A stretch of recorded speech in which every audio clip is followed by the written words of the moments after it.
Hello and welcome everyone, and thank you for joining us for this APMG webinar. My name is Mark Constable. I'll be your host and moderator, and I'm delighted to be joined by our regular guest presenter, Melanie Franklin. So today's session is a follow-up to our Demystifying Agile webinar, which Melanie delivered for us in April, where we looked at the core concepts of Agile, including the techniques, terminology, and practical difficulties of adopting an Agile approach. In this sequel, we'll be delving into a bit more detail on how your ways of working will need to adapt to get maximum value from an Agile approach, including the impact on working as a team, with clients, and with senior management. If you missed the first session, don't worry, there'll be plenty of useful insights in this session on its own. And before I hand over to Melanie, bear with me while I quickly cover the usual housekeeping. So first point is we are recording the session, and everyone that's registered will receive a follow-up email from us soon after the webinar once we've got the recording online, and we'll share the slides as well. Secondly, you've got an option to submit questions, so you should see an option in your control panel. So feel free to submit those as we go, and we'll be rounding those up towards the end of the session and try and answer as many as we can. And last but not least, we welcome any feedback on our webinars, because that's always useful for planning and delivering webinars in the future. So anything submitted is gratefully received. Okay, that's all from me until we come to questions. So welcome, Melanie, and over to you. Thanks very much. I'm just feeling guilty that I haven't given you any poll questions, so we can't find out whether or not people have heard the recording of the first one, but we'll get straight into it. I want to talk about the impact of Agile. I think that every session I run with all of my clients, and it doesn't seem to matter what industry, what country they're in, Agile, as many of us keep saying, is a cultural change, and it does have quite a sizable impact on how an organisation works.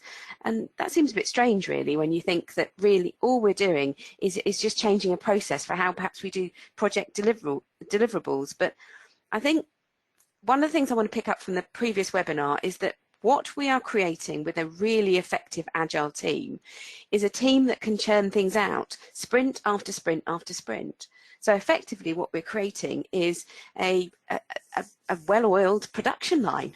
The thing that I think we have to think about is, what are those project deliverables doing to other parts of the business? And that's what we're going to be looking at particularly today. So the analogy that I'm going to be using is, I'm going to think about the project team as the team that's creating flat pack furniture.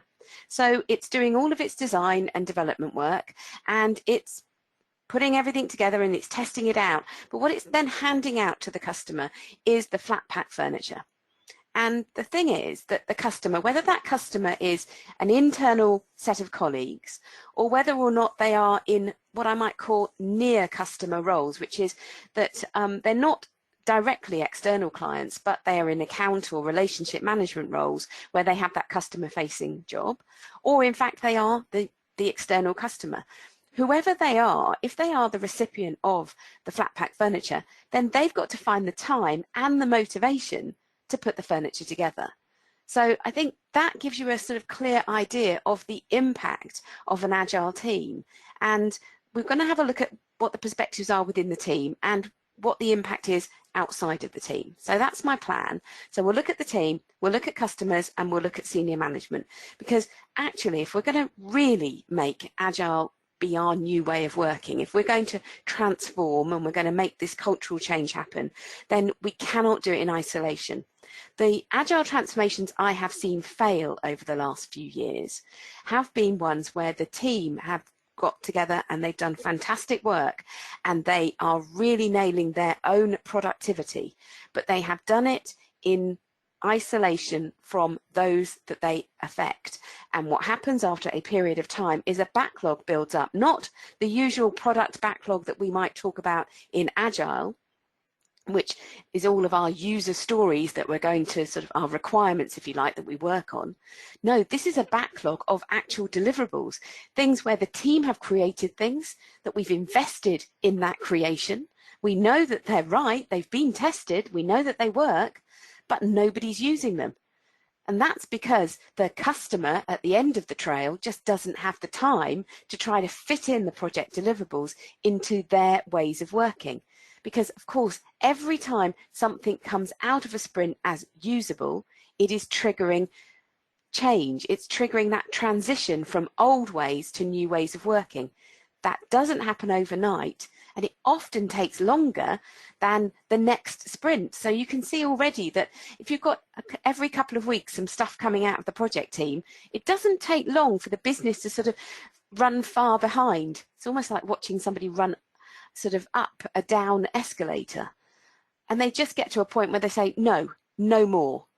And where I come in often is where a senior executive has just put their foot down and said, stop.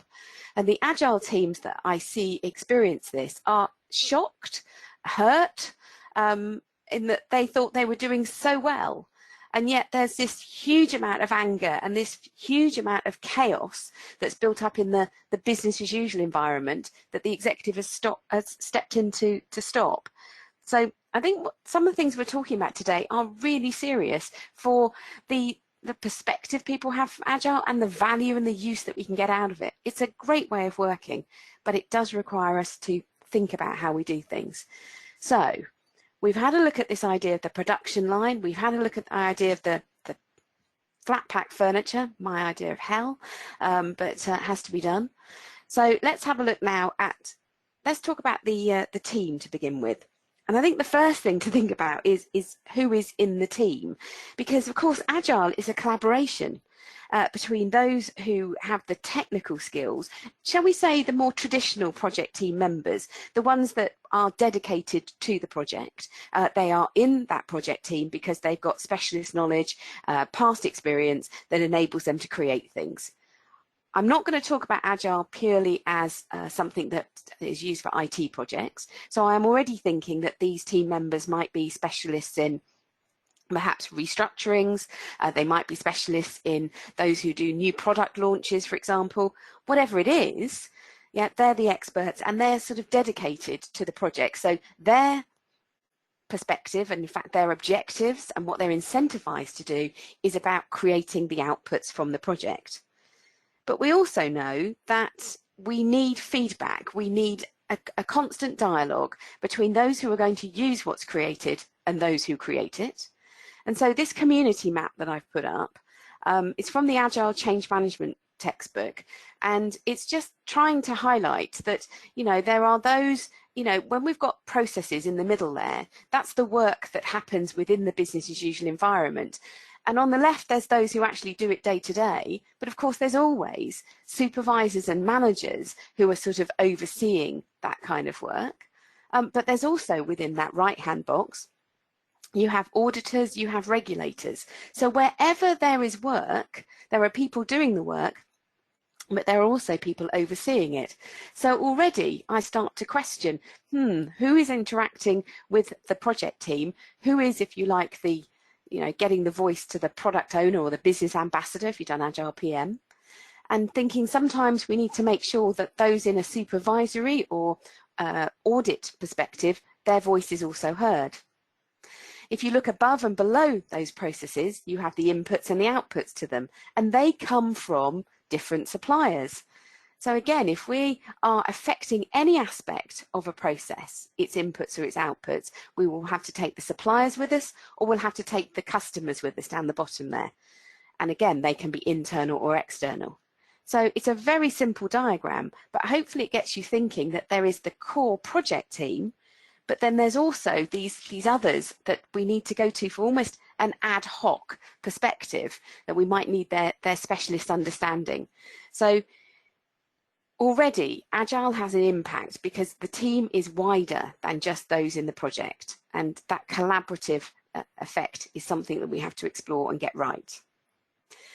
The other thing that I think is really crucial is that within that project team, whether you've got developers or whether you've got specialist creators, you've got business analysts, you've got testers in there, you've got a project manager or a team leader who's running the team day to day. But on the right-hand side of this diagram, their emphasis is on creating something new. They make enhancements and improvements. They have new ideas. They are the source of innovation, if you like. And that is actually what the team is set up to do, and that is what the objectives of the team members are. But we need to consider that those that I've just been talking about, whose voice we need to hear, who we need to bounce ideas off of, well, they have a different perspective and they are incentivized in a different way, because actually they are held to account by the key performance indicators for the business itself. Whatever your organization does, I've just been on the phone with the Virgin TV people, and they are incentivized clearly to sell me more and more of a satellite TV package. So that's the key thing that's in the forefront of their mind. And if we change any aspect of the booking system that they use, all they're really interested in is, yes, but does it enable me to spend more time talking to the customer and being more successful in actually selling things to the customer? So we should never lose sight of the fact that actually there are two different perspectives, two different views of the world, and two different energies that are happening. So again, Agile on its own, you end up with this fantastic production line, but if it's not relevant to how people are going to use those project deliverables, if we're not talking their language and thinking about how it slots into what they actually do, I think we get into a little bit of trouble. So it's about being upfront about these kinds of priorities. And I don't just want to talk about how Agile affects us. I do want to talk about some of the practical things that I found actually help. I know this sounds really stupid, but how often do we get project team members who actually are very sort of open about who does what in the team? So I've just put a very simple sort of who does what chart in front of us.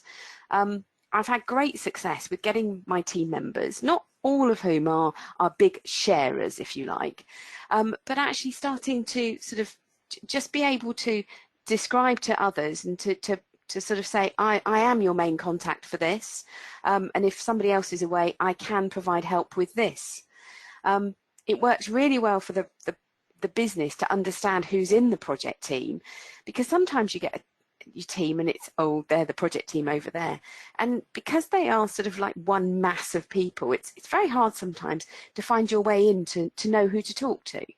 So I think just being explicit about this, and what I get my teams to do is put this up on the wall so that people have got names, you know, names and pictures sometimes of the person, but who is the main contact for whatever of the sort of subjects or expertise that's being dealt with, so that people know who to go to. And of course, the flip side is that this works very well if you can do this with the business, your colleagues as well. So the project team get the benefit of saying, well, if I have a problem with this, or if I have a question on this aspect of how you do your work, who is going to be my main contact? So it's just human interaction, really. It's just trying to be sensible, but recognizing that Agile at its core is a collaborative way of working so that we don't end up with a them and us situation. So using little techniques like this might be a good way of sort of avoiding the them and us situation. So I think taking everybody together on the Agile journey and making sure that there is a sort of an understanding of what really happens, I think is absolutely crucial. There's one thing I do want to talk about here as well, which is for the business, one of the things that they perhaps struggle with is, well, how are they going to sort of put the flat pack furniture together, if you like? And we're going to have a look at when are they going to do that as well. So this might be for your ultimate customer or your internal sort of colleagues' customers. But one of the things I think is really important is that the project team who do the work and who really know what's going on, they've got an understanding of, well, how did we end up with these project deliverables? Or why have we got these features but not these ones? You know, all the basic information about the fact that you're Moscowing your work all of the time, and decisions are being taken within the team all the time about things that are perhaps could-haves that are being left out. Maybe it's actually been quite hard to create the work. So some of the must-haves have taken longer, that's pushed out some of the could-haves and maybe even some of the should-haves. But actually being able to, when the work's handed over, explain some of that to those who are affected by the project deliverables, who are impacted by them, can actually clarify the questions in people's minds. I'm no way implying that, you know, a project team should be giving a blow-by-blow account every single day of what decisions they have taken back to the business. That would sink everybody. But I do think there's something in there about being able to provide context. I've tried it a variety of different ways, and what I've found is that this is something that needs to be done in the moment of delivery. If you sort of say, oh, we'll do all of that at the back end, well, that's exactly the argument why we got rid of we brought testing forward in Agile. We don't create everything and then test everything and then hand it all over in one big lump. That's all the old waterfall approaches. So I think we can apply, as much as we do to anything else, that sort of incremental approach to how the project team hand over really valuable and useful information. Where I've left it too late in the project life cycle, it makes it harder for the project team to remember some of the information, and usually their minds are caught up in the project that they're going to go on to next, to be fair. The other thing is that I think it's a more accurate and honest way of planning any sprint if you are saying, look, we create work, and we test work, and we also pass on valuable information about the work. You could see on the left-hand side that any of these things are, you could call them training aids, you could call them a support package, but I think they are valuable pieces of work. Well, certainly on the customer or business side, they are very valuable pieces of work. So if they're valuable, why aren't we treating them as requirements, just like we treat everything else? So I think that there has to be something here where the team are recognising that they do have a role to play in this. Actually, it is explicit in the requirements for the role in the Agile PM qualification that APMG does. And that's one of the reasons I like it, because I think those roles are very well fleshed out. So if the team recognise that this is their responsibility. So let's encourage team members to create user stories around any and all of these support packages or training aids, and make sure that these are then put into the backlog or the prioritised requirements list, and that they are Moscowed just like everything else, but making sure that at least one thing that explains what on earth's been delivered is actually a must-have from the end of every sprint. And in this way, then those that are perhaps the direct recipients, the end customers, or those near customer relationships, things like the account managers, understand not just what's been delivered, but why what they've got's been delivered, and maybe why other things haven't been delivered because they were lower priority. Why it's being delivered at this point in time. So when it's being delivered, where, you know, how, in what format, how is it supposed to be used, who is supposed to be dealing with it, who's supposed to be using it. As much as possible, we want to try and get some of those answers out, because that's actually what those who are impacted really care about. So again, it's about, when you move into agile ways of working, it's about thinking, how can I take everybody else with me in a non-threatening, in fact, in a very helpful way? So collaboration sometimes gets abridged to being, oh, well, I collaborate with the business. In other words, I feel I can go to them and ask them specific questions about my project deliverables. But I'm talking about collaboration in a, actually, we're genuinely here to help each other, and we're genuinely here to make this work. So I think this is really important. I think there's something else that has to be considered when we talk about the when, is that if we don't want to end up with the situation where we've got this sort of backlog of things that the business aren't using because they just don't have the time, one of the inputs to creating the delivery plan, now I'm going to put a delivery plan up in front of us so everybody knows what I'm talking about, which is, you know, how we plan to deliver things in Agile. So we have sprints, maybe every couple of weeks we're doing something. We group those together into maybe an increment, a larger sort of deliverable, a bit like what used to be in managing successful programs. We used to divide up a program into tranches. I always think of increments like that. And then you've got the actual sort of pieces of work underneath. But the reason I wanted to put this diagram up is that I think that when we are delivering things to the business, one of the things that the project team needs to take on, and I don't see much evidence of this, it's about being business savvy, it's about commercial awareness, is to ask questions about, in the business, when are there sort of no-go periods?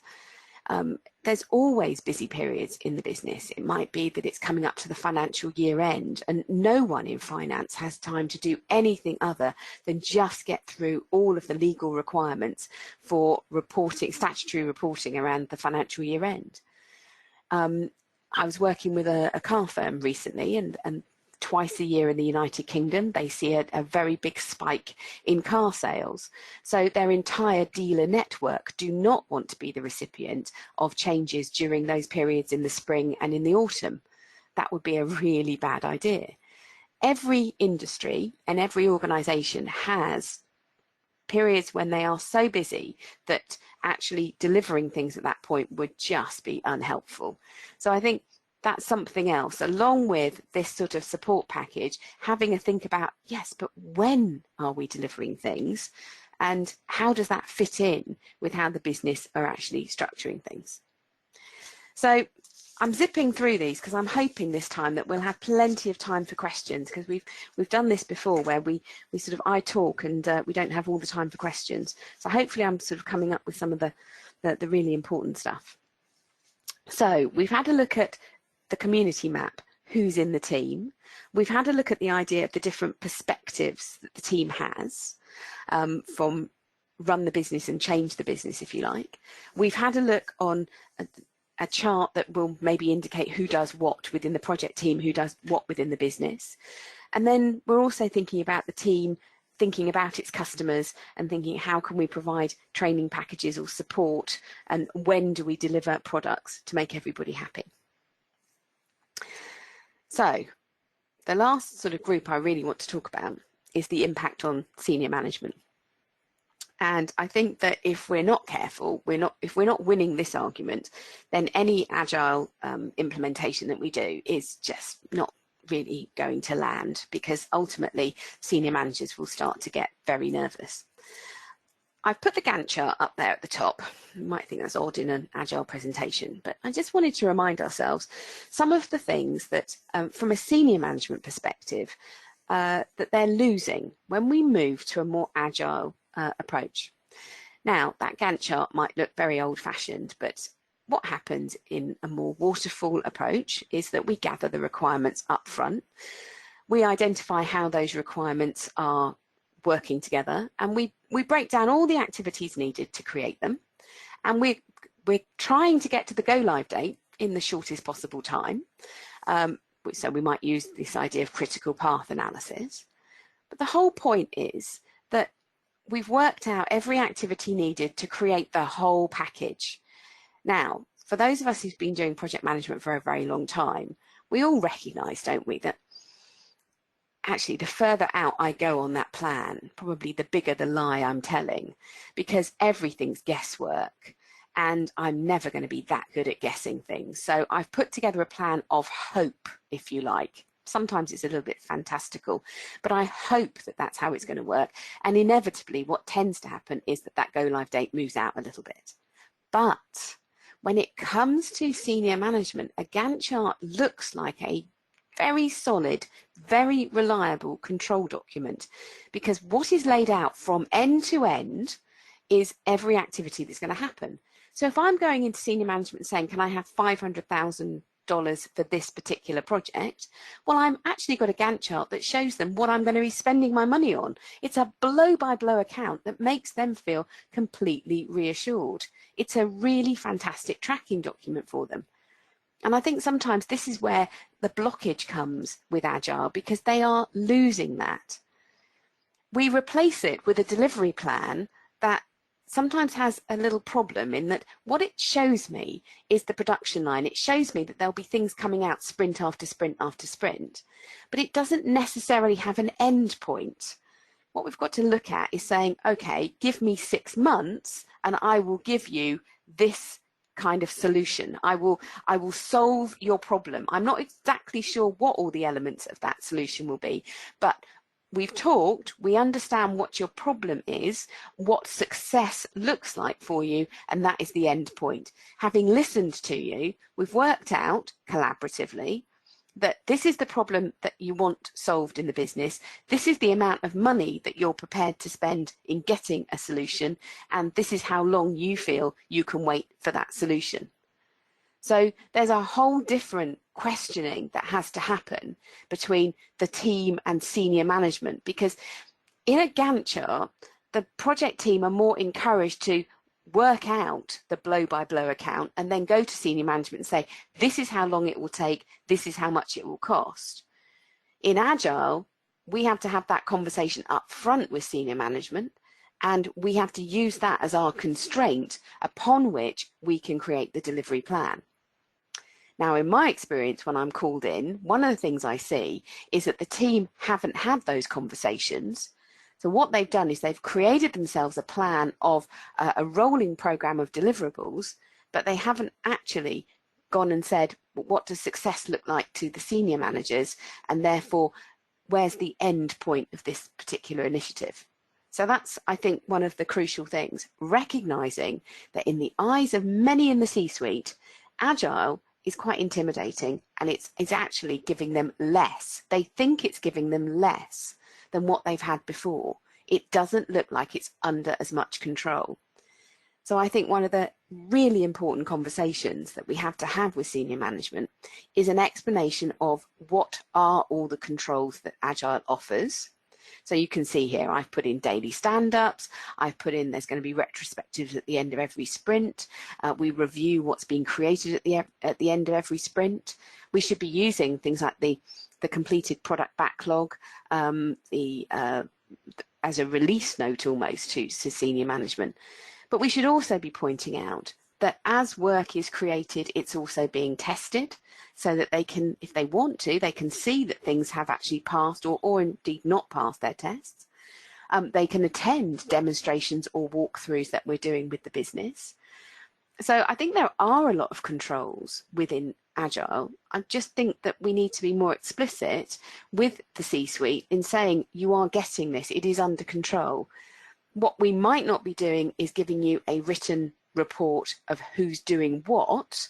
So, you know, as a project manager, how many times have I used to sit there writing down as almost like a blow-by-blow account of who was doing what, which worked very well, by the way, when we had the Gantt chart, and I could almost tick things off.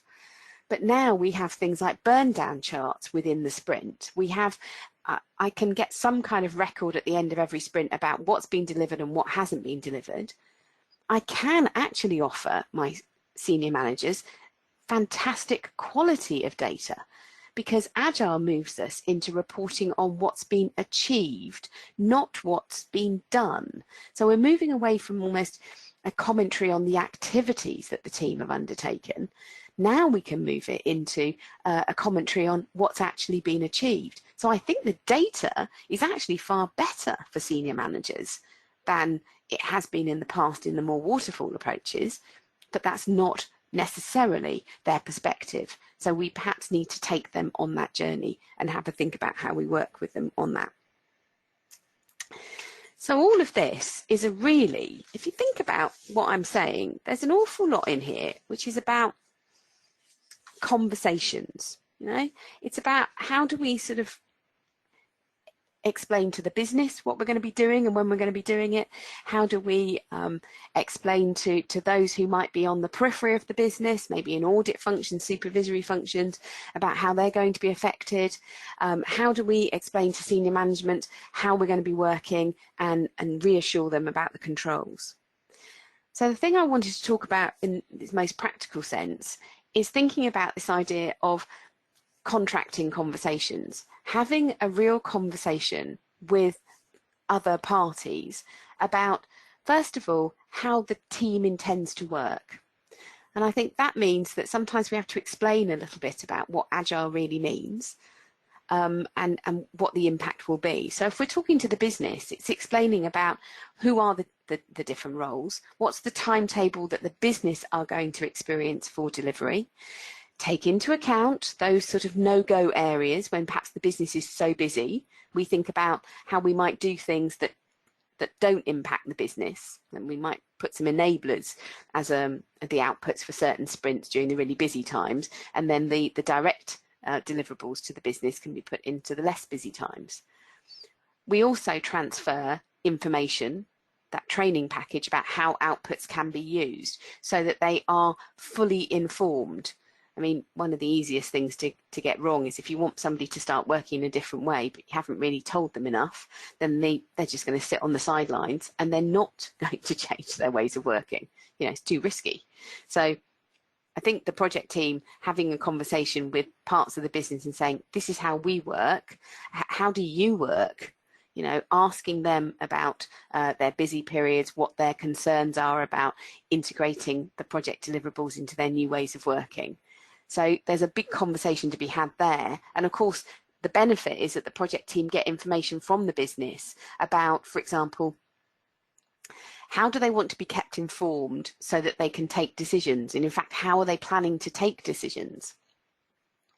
When the project team want to hear about whether or not a feature is critical, or whether it's less important, or how it might affect the business, you know, on what timely basis can the project team talk to members of the business? Are they attending every daily stand-up or scrum meeting? Can the project team just drop into the business? Are there times of the day better to do that?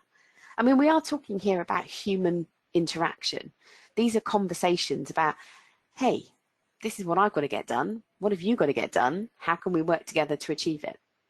So there is something in there about bringing the project team members together with those that they are affecting. And on the flip side, I think we have to think about the conversation with senior managers. One of the things that we need from senior managers is perhaps information about how the project fits with a wider context. It might be how it fits with the strategic objectives, or how the project sits with the portfolio that the organization already has. That gives background to why a senior manager might suggest that something needs to be added to the scope or de-scoped, for example. So the senior managers in the sponsor role, for example, have a great deal of really useful information. They've got a lot of information about perhaps how they like to take decisions, what information they need as the absolute minimum before they take a decision, how they like to receive that information. Do they like a face-to-face briefing, or do they like to have documentation that sets everything out? In order to get to that point, I think maybe the project manager, or in fact the entire project team, can sit down and have a chat and get to know the senior manager, the sponsor, and talk about the sort of when they're planning to do things in terms of that timetable for delivery, and what they think the impact of those deliveries will be on the business, the who's doing what in the team role, so that there's some clarity over that, so that the senior manager really knows what they're paying for, I suppose. But there's Peter Block has done quite a lot of work in change management, and he's talked about the sort of these contracting conversations as a way to sort of overcome negative perspectives, or a feeling that, oh, I'm just going to resist this because I don't really want to get involved. That you actually have to go out and have a chat and have a frank exchange of information about how you're all going to work together. And I think for me, this is what's so important in Agile, is that if you have a team that goes off in isolation and starts perfecting its ways of working, its Agile ways of working, but not taking others with it, then it's on course for failure. And I have worked with a number of teams who've gone down that sort of myopic route. They've been so concerned with the velocity of the team. They have an Agile or a Scrum coach who's helping the team work better together and take on their roles. But again, the coach has too much of an internal focus, and they're not talking about taking others with them. This is a change to what the business can expect. It's a change to what senior managers can expect. So I think we just have to think, how do we take others with us? Now, that was a quick zip through so that we've got some time for questions as opposed to running over at the end. I suppose the big question mark is, have we got any questions? Yeah, hi Mel. Just a couple at this stage. This one goes back probably 15, 16 minutes in. Did you say Moscow in your work? If so, what does that mean? I might have misheard. No, you're right. I did say Moscowing. What I was talking about I was talking about, I was talking about it here, wasn't I? And I was talking about how this is about work, and Moscow stands for, it's a prioritization mechanism. So we're talking about, is this stuff must have or should have or could have or indeed won't have this time? It's just a way of identifying how important something is in the total deliverable. So understanding what it is what problem you're trying to solve or what opportunity you're trying to exploit, you work out what are all the elements to that solution. The team use their specialist knowledge to be able to do that. But we can't have everything in this world. The team has to work to a certain amount of time. So this is where the delivery plan becomes very important, because they're saying, right, by the end of the first sprint, which is maybe a couple of weeks in duration, we will have created this thing. You work out all the things you need to do to create this thing. And we talk about must-haves. Must stands for minimum usable subset. Another phrase in Agile is minimum viable product, or indeed minimum shippable product. But the idea is that whatever you're creating, let's say you're going to create a new target operating model for the business. Well, there's an awful lot of information that you could provide to me on that. You could do me return on investment models. You could do me new sets of processes, new standards, new policies, new KPIs, new competencies for staff. So we might look at all of those things and say, well, okay, but if this is about actually the target operating model, how the organization operates, what's core to us? What's the absolute core? It might be that we have our refined processes, we might have our standards and policies, and we think, well, we'll worry about the competencies for staff and all the staff issues later. So those elements of the processes, the standards and policies become the must-haves. And then we look at some of the things like the competency model for staff and think, oh, we can live without that. We might think that's a could-have. It's not that important. We think about the new key performance indicators and think, oh, we should have those. So it's a way of starting to identify what are the crucial pieces of work that we cannot live without. The should-haves are exactly that. We should include them, but if we absolutely run out of time, we're not going to extend the sprint. We've said 2 weeks, we're going to deliver something in 2 weeks. So we might leave out things that are not must-haves. So Moscowing is just that way of coming down and saying, we're going to hit our deadlines in Agile. Whatever else happens, we are promising that we will give you something workable at the end of a sprint or indeed an increment. And how I guarantee that is by saying, do you know what? Some of these things are going to be must-haves, but I'm not going to overstuff the sprint. Maybe about 2/3 of the work are going to be must-haves. The other third is shoulds and coulds. And if the must-haves go exactly according to plan, that's fantastic. I'll get on with the shoulds and I'll get on with the coulds. But if the must-haves take a bit too long to get done, then we'll probably have to drop off some of the could-haves and use that time to finish the must-haves instead. Hopefully, we'll still have enough time for some of the should-haves, but it's a way of sort of being able to filter what you're doing so that you know that you can almost guarantee that you will definitely deliver at least the minimum. Hopefully it comes with a bit more than that, but you always deliver at least the minimum. Okay, thanks, Mel. It's very quiet on the questions panel today, but got a couple more. So senior management, in addition to wanting certainty of scope and deliverables, also want certainty on costs. Do you have any suggestions on how to discuss this? This came up yesterday. I was running a workshop and it was a big issue. It's why I used the $500,000 example, because it was the one we were talking about yesterday.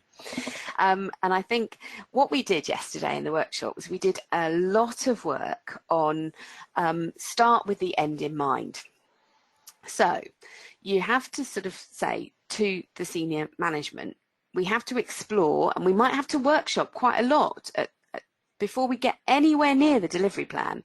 We have to workshop so everybody's on the same page with, right, okay, what is it that we're trying to solve here? How big a problem is this for the organisation? Who does it affect? Does it stop us with creating more revenue? Does it stop us servicing our customers? So we sort of start to talk about what is it that you're trying to fix? And what would good look like? So you might start to talk about we're expecting to fix this. We want to launch a new product because we're worried about customers being picked off by our competitors.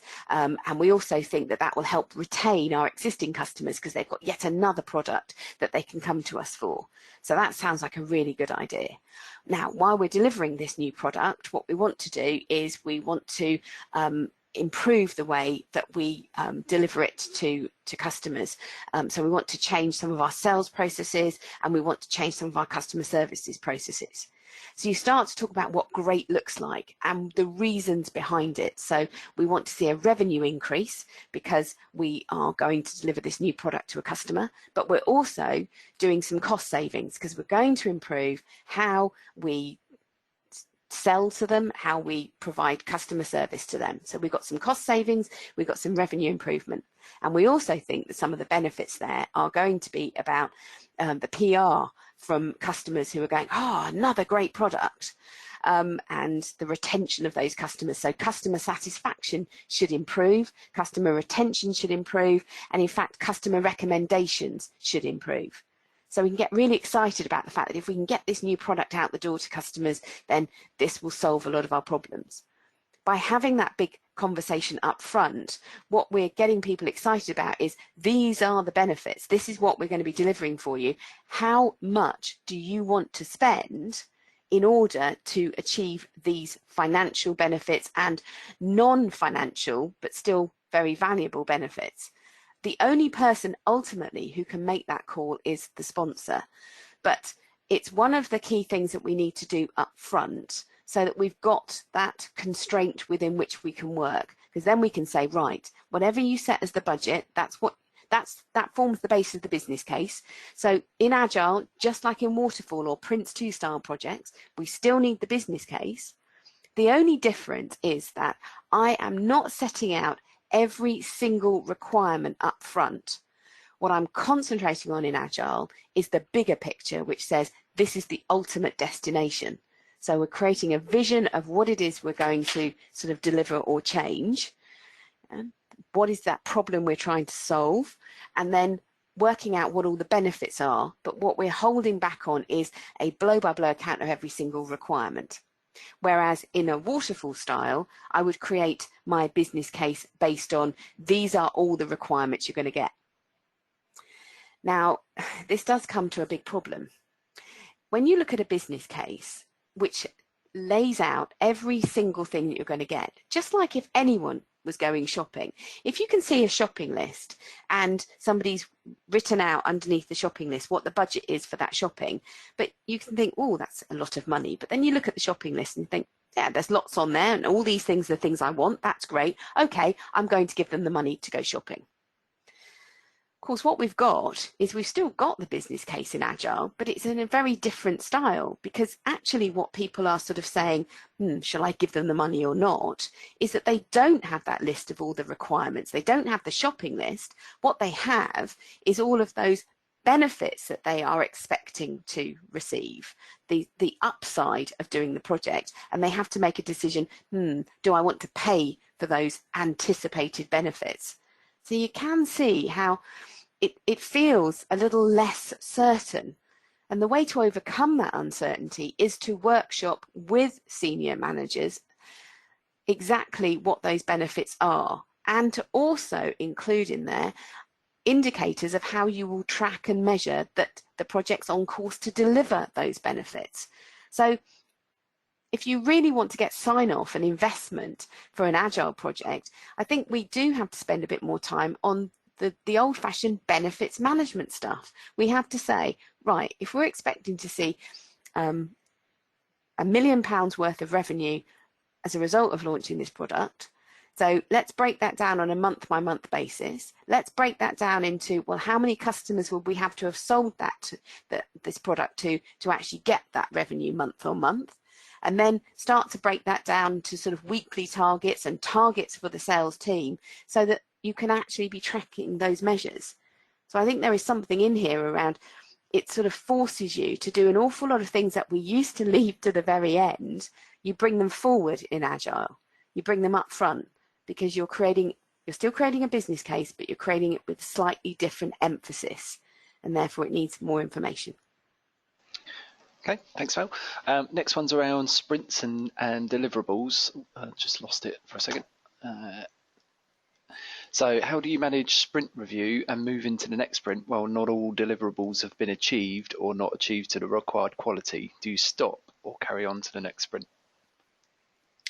Well, if I give you the textbook answer, you stop and you go on to the next sprint, and then there's good reason for that. So let's have a look at it.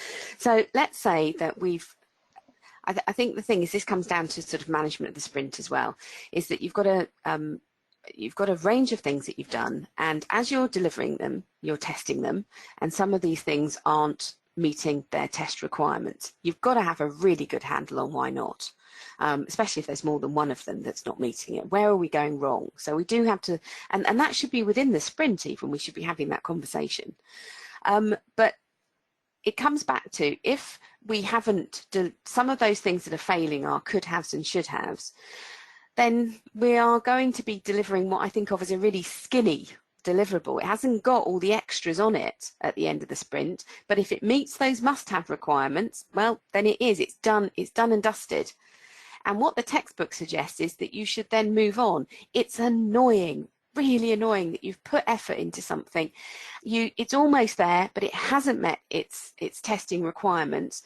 And you think, well, you don't discard it, but you put that piece of work back into the prioritized requirements list or the product backlog as a distinct piece of work, because if you are going to pick up and run with it again, you've probably got some rework to do, and you're going to have to put it through testing as well again. So it requires resources. So you don't just add it to the next sprint, because that would potentially blow apart the work you're supposed to be doing, what you're supposed to be creating that sprint, because you're getting so far behind. So it goes back, and you can look at it then and go, okay, in the cold light of day, although we've sort of spent time on it, it is sunk costs, it's done, it's dusted. We'd really like to have finished it off. Emotionally, we have a tie to wanting to finish it off, but you think, actually, in the cold light of day, it's not actually that important to what's coming up next. We've given them a sort of skinny version of the first deliverable, and that seems to be going well. We would love to have added these other things to it, but we didn't. They didn't go well. So let's learn the lessons from why it didn't go well, so that we don't have the similar failures in this next sprint, and then we move on. But hopefully you can hear in my voice the real pain of that. And I think really talented team leaders and project managers in Agile are able to help team members pass that emotional barrier of saying, but I just want to get it right, let me just finish it. And saying, yeah, well, that ship has sailed. Put it away. Stop worrying about it, put it back in the list. If it becomes important, it might pop up again in a later sprint. But for now, it's not really at the top of our priority list. So let's get back to what's really at the top of our priority list.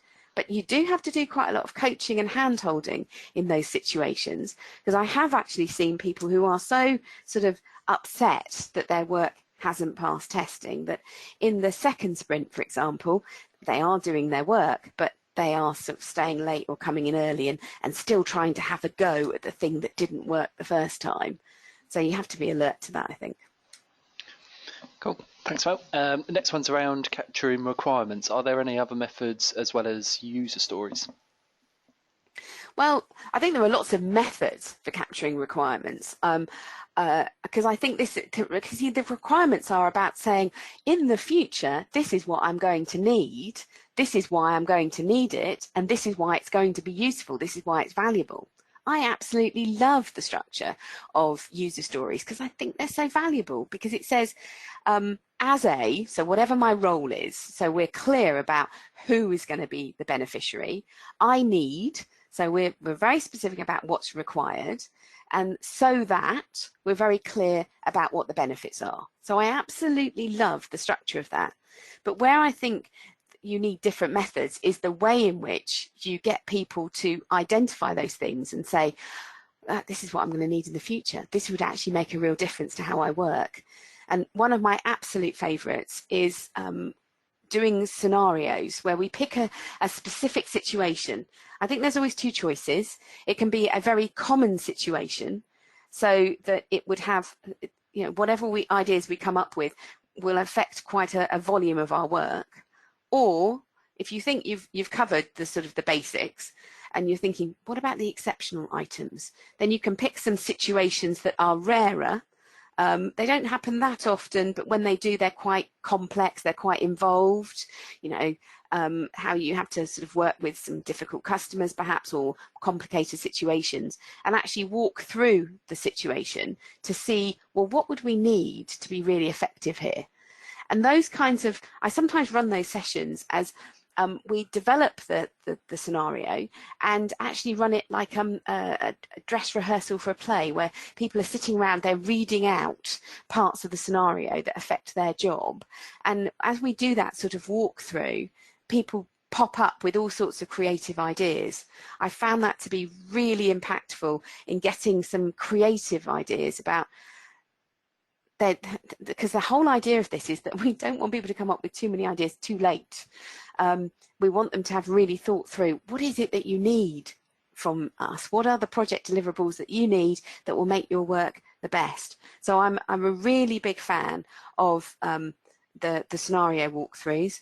And obviously another simple one is, just making sure that everybody's got a pack of post-it notes, and up on the wall they are working out step by step what things they do to make something happen. So you've got sort of step by step the activities that they carry out, and then you can pose questions about, well, what information do you need to carry that out? In what format do you need that information? How up to date does that information need to be? Where do you think that information should come from? So you can often use the process, step-by-step processes up on the wall as a good jumping off point to ask lots of questions. And by asking those questions, you can discover more requirements. So I think it's not that, I don't see the need for any different format on user stories. I think that's absolutely, it's simple but so effective. But I think where you can be creative is how you get the input to that. After all, user stories are just a format for the real content. And the real content is the things that people want that will enable them to work differently and to work more effectively. Great, thanks, Al. This next one's a good one. So how often do you end up only delivering must-haves under the Moscow approach, and how do you manage the individuals in the project team or the business to avoid this situation, as surely they focus on the most important things and probably over-resource or over-engineer these at the expense of the expendables? I think I was talking yesterday in this workshop I was running about the fact that sometimes you have to be quite careful about who is perhaps refining all of the requirements, who's actually doing a lot of the prioritization work. Because where I've seen it go wrong is where you have somebody who we might be talking about the business analyst or the product owner, whoever in your organization is sort of keeping an eye on the priorities. It might be the project manager. But if they are coming at it from purely a sort of technical perspective, then what you can find is that a lot of requirements end up in the must-haves column that actually aren't must-haves as far as the business is concerned. They are must-haves from a technical excellence point of view that actually would make this really, really great. But it's not actually what the business need. And I think if you are to police, for want of a better word, your requirements really effectively, and I think what you need to look at is who is really debating those priorities and making sure that there is a good spread between those who desire technical excellence and those who desire from the business a sort of pragmatic, commercially viable answer. And often that commercially viable answer might not have all of the fiddly bits on it that technical excellence would demand. So I think it's about making sure that when you're prioritizing the work, you're perhaps getting that balance. But I've certainly seen teams who have overstuffed their work in the must-haves with lots on the technical excellence, which in the cold light of day, really the business didn't need, or in fact didn't need and didn't understand. So I think you have to be alert to that. I think the other thing that is so important is that within any sort of frame, that you are thinking about 2/3 of your time is on the must-haves, and then everything else can be slotted in after that. But you do have to bring those must-haves front and center. So when the team is starting a sprint and they are sort of sharing out work amongst themselves, just make sure that they are putting the must-haves first, and that they've got a plan where they are planning to deliver everything. Because if they leave off the shoulds and the coulds, then the must-haves will automatically expand to fill the whole of the sprint. And that's not good practice, because what if they go over that time? So make sure that they are sort of only the first sort of 65% of the sprint is on the must-haves. So they've got that contingency at the back end. And so make sure that they are bringing those forward front and center, and that's the work that they're getting done. So I think you just have to be quite rigorous. Cool, thanks, Phil. Try and fit in 2 more questions, I think. So next one, how would you manage maintaining senior management interest and belief in the Agile framework when a product you're required to build is so big and complex and functionalities delivered in sprints, but it's not usable until all the individual modules are completed? Yeah, I feel your pain. I think it is about talking about achievements, even though they are perhaps opaque as far as the business is concerned. Talk about what they contribute, if they are behind the scenes technical enablers, and as you say, you're not actually going to see any usable solution maybe until the end of an increment, which might be sort of 3-4 months away. Then do keep talking about your achievements, but talk about them in a very specific way. Talk about what they are able to do, what they have enabled as the next thing to be created. Just keep that picture of the fact that we are actually moving through, and that we've got this creation going, that we've got things that we did not have before. And do try to explain how, if any of these are reusable by any other projects, how you've created things that are of value. So if you can't talk about value in terms of direct impact on the customer base, talk about value in terms of, well, we didn't have this before and we thought this was going to be quite complicated, and we're pleased to say that it's been resolved and it's now in place, so we have got something. It's almost as if you are building up the foundations of a fantastic house, and nobody gets excited, do they, until you actually put the fantastic furniture in and move in. But actually keep showing pictures of what you've created.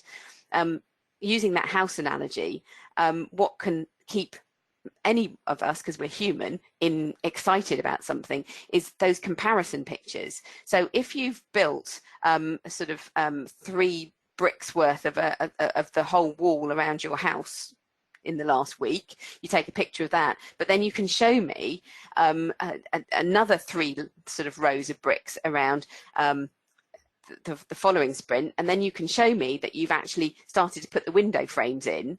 That those comparison pictures, they actually tell a story, they are a journey. And I think anybody who's human can get excited by the fact that you are clearly moving along that journey. So I think it's maybe the way you put some of that information across, but you do need to still, don't have them hidden. Don't pretend that don't ignore them because you think, well, the sponsor will never understand what it is we've created. Yeah, I do agree that they might not understand the full value, but you can show progression. You can show you've created stuff. And those comparison pictures, in whatever way you can create those visuals, is actually really helpful. Great, thanks, Phil. And one final one to finish on, which I think is a good one to finish on, actually. Are there particular organisations that adopt Agile very well, and which ones are much more resistant to it? Any particular sectors, industries?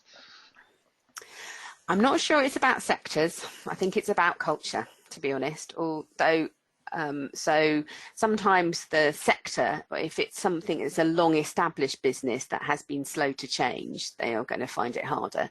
But the reason I said it's about culture is that one of the things we were talking about in our workshop yesterday was how the collaboration that I've talked about here and those contracting conversations particularly, what underpins all of this is trust and respect and a willingness to hear the views of others.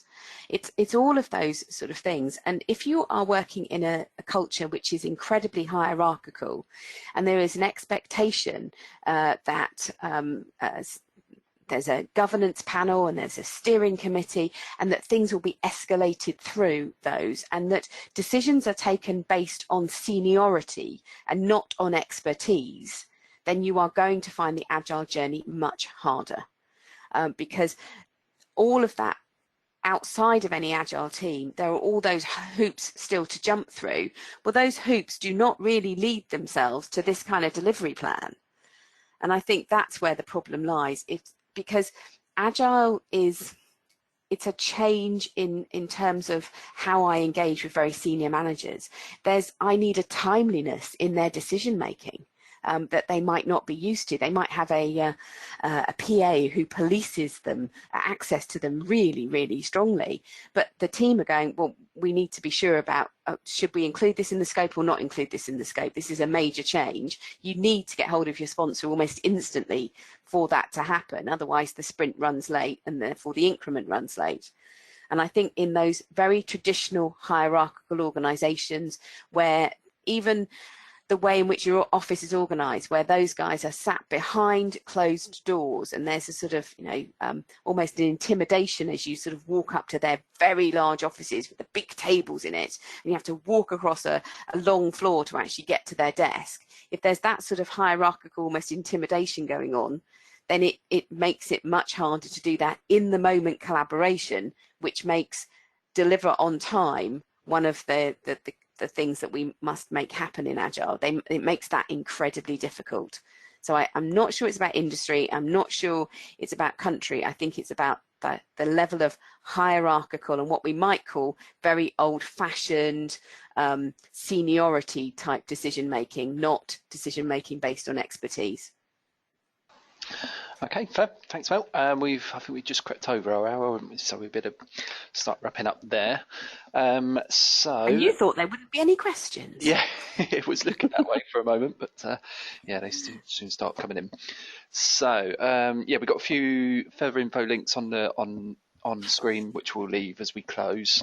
And just a reminder that we'll send a follow-up email, and that will have a link to the recording and also the slides as well. So do look out for that either later today. Well, I've got a paper that we'll put out, won't we, yes, along with the recording, so that'll be fine. And if anybody wants to get hold of me via LinkedIn because they've got more questions, I'm quite happy to connect with you. And I've also got more resources that I can share with you. So blogs I've written and articles and perspectives that I've taken. So very happy to share my experiences.